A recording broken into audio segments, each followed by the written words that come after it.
Okay, boss, bagong conference. Opo. Kumusta ang preparation mo? To make sure yung mga players ready sa conference. Okay naman po.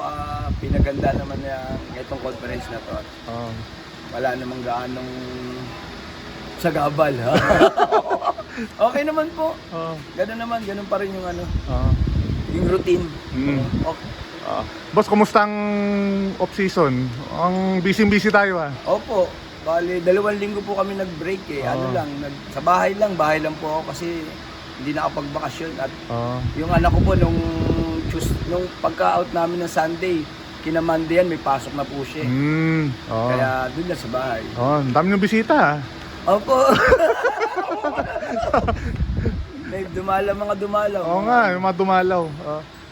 Boss, kasi itong last conference talagang lalong dahil sa iyo, dahil sa mga players lalong sumikat yung Rain or Shine sa social media. Ano lang masasabi mo na ikaw may contribution ka doon na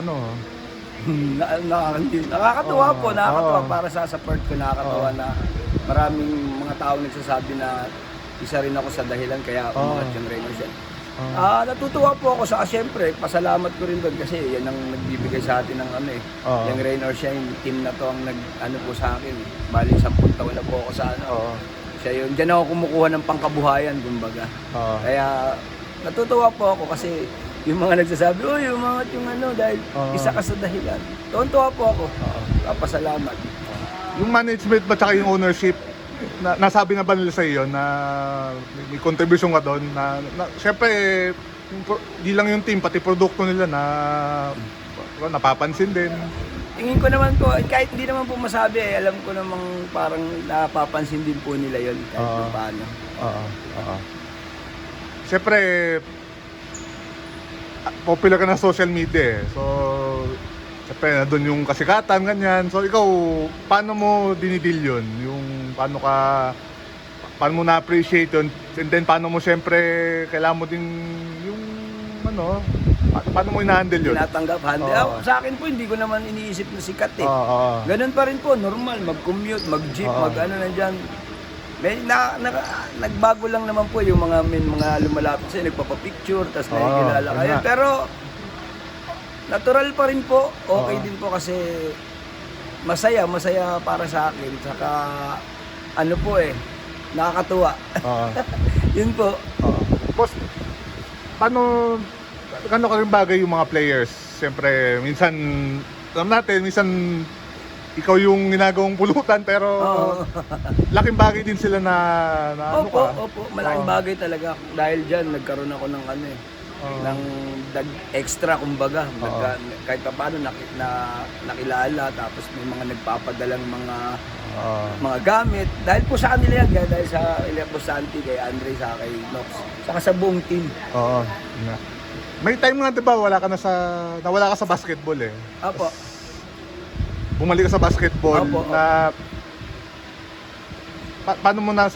paano mo na yung basketball kumbaga yung buhay mo ngayon compare noon talagang umangat. Parang masabi ko swerte, saka yung swerte naman samahan niyo lang po ng sipag talaga naman pagdating po kasi sa trabaho. Hindi po kahit i-recommenda niyo ako, hindi po kayo mapapahiya sa akin eh. Para sa akin ayun po yung Yun po yung ko pagdating sa trabaho, all out po talaga ako diyan, hindi ako swerte kasi nakabalik nga po ako sa basketball after parang 10 years. Mga 2000 pa ako sa basketball, tapos 2005 ata, nagtrabaho na ako sa merchandiser sa mga mall, sa supermarket eh. Tapos yun, swerte po, nakabalik po ako. Kasi nandiyan pa yung nagpasok sa akin si Edison Rasay. Saan nga team siya? Sa Titan po ngayon, dating Northport, si Edison. Boss Edison, thank you very much. Anong wish mo ngayong conference? Last na lang. Siyempre, makapag-champion po yung team namin. Yun po yung wish ko ngayon. Saka, bago makapag-champion, makapag-champion yung team namin. Saka matapos yung conference na healthy lahat ng mga players sa yung buong team na walang injured. Yun po yung wish ko ngayon. Sana po, ganun na mangyari na matapos yung conference na to na walang ma-injured sa team namin. Pati sa ibang team po, para magandang labanan. Ah. Oh? Ah. Okay.